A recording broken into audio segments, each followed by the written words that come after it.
আমরা সবাই ভালো আছি তো ইনশাআল্লাহ। আলহামদুলিল্লাহ। আল্লাহ পাকের কাছে লাখো কোটি শুকরিয়া আদায় করতেছি। আমাদের জীবনের সর্বপ্রথম একটা সুযোগ আসছে আমাদের দেশের সামনে ইউপি নির্বাচনের জন্য আমাদের শ্রেষ্ঠ গ্রামের চাচাতো ভাই প্রার্থী হিসেবে আগ্রহ প্রকাশ করছে এবং নেতৃত্ব দেওয়ার জন্য, সমাজ সেবা করার জন্য যে উদ্দেশ্য নিয়ে আজকে আমাদেরকে এখানে একত্রিত করেছে। তো এটা হলো পরের কথা। সবচেয়ে বড় কথা হলো কোনটা, এই উদ্দেশ্যের ভিতরে লেখা থাকতে হবে রাষ্ট্রিকা। যে চেয়ারম্যান অফিসের যে চেয়ারটা আছে না, সেই চেয়ারটা যার জন্য বরাদ্দ রাখছে আল্লাহ পাক, সেই ওখানে যাবে। আমার গ্রামে ভোট 2টা আছে, 5টা আছে, 10টা আছে, 100 আছে, আরেক গ্রামে 5000 আছে, সেটা কোনো কথা না। এটা হলো উদ্দেশ্যে লেখা থাকতে হবে। সেই উদ্দেশ্যের উপরে ভরসা করে আমি বলবো আমার জাহাঙ্গীর ভাইকে, আজকে আমাদেরকে এখানে যেভাবে একত্রিত করেছে, আজকে সারাটা ইউনিয়নের ভিতরে প্রতিটা জায়গায় ঠিক তেমনিভাবে আজ থেকেই এই উদ্যোগটা যেন এই নির্বাচনের আগ মুহূর্ত পর্যন্ত প্রতিটা এলাকায় এলাকায় যেন এরকম উঠান বৈঠকের ব্যবস্থাটা কন্টিনিউ রাখেন। এক, দ্বিতীয়ত আমার একটা পরামর্শ থাকবে ভাইয়ের জন্য। খোরশেদ ভাই আমাদের পূর্বের থেকে আমাদের এই ওয়ার্ডের ভিতরে একজন মেম্বার ছিলেন, তারপরও পুরো ইউনিয়নের ভিতরে ওনার কিন্তু পরিচিতি আছে।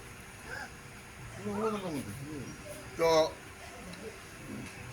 আশেপাশে ছোটোখাটো যে কাজ মানুষের মনের আগ্রহ পাওয়া যাবে, মানুষকে সন্তুষ্ট করার মতো ছোটোখাটো যদি কোনো কাজ থাকে, সেই কাজগুলা নিজের উদ্যোগে নিজের থেকে এখন থেকে সেটাকে হাতে নিতে হবে। আমি মনে করি মানুষের মন জয় করতে হলে ছোট একটা জিনিস দিয়ে কাজ মানুষের মন জয় করা যায়। তো আজকের থেকে আমি বলবো, যেহেতু আল্লাহ পাক আমার ভাইয়ের জন্য সেই হুকুমটা আসছে বিদায়ী আজকে আমরা একত্রিত হইতে পারছি, আল্লাহর তরফ থেকে হয়েছে। আমি গ্রামবাসীকে একটা অনুরোধ করব, দল বল নির্বিশেষে আমরা কে কি করি না করি সেটা কোনো কথা না। আজকে গ্রামের আমার ছোট ভাই, আমার চাচা, আমার ভাতিজা, আমার ভাই, আমার বন্ধু, আমার আপনজন, আমরা এক ঘরের লোক। আমরা যেই কজনে আছি আমরা সর্বসময় ওনার পেছনে থাকবো, ওনার সাথে থাকবো। এটুকু আমার অনুরোধ থাকবে প্রত্যেকের কাছে। তা আমি আরেকটা কথা বলবো, আলম ভাইকে, ওনায় সর্বসময় মানুষের সাথে মিশার চেষ্টা করবে। আজ থেকে ছোটোখাটো কাজ যেখানে টুকিটাকি মানুষের কাছে যাইয়া কার কি প্রয়োজন, সেই প্রয়োজনগুলো মিটাতে চেষ্টা করবে নিজের উদ্যোগে। এটুকু আমার অনুরোধ থাকবে।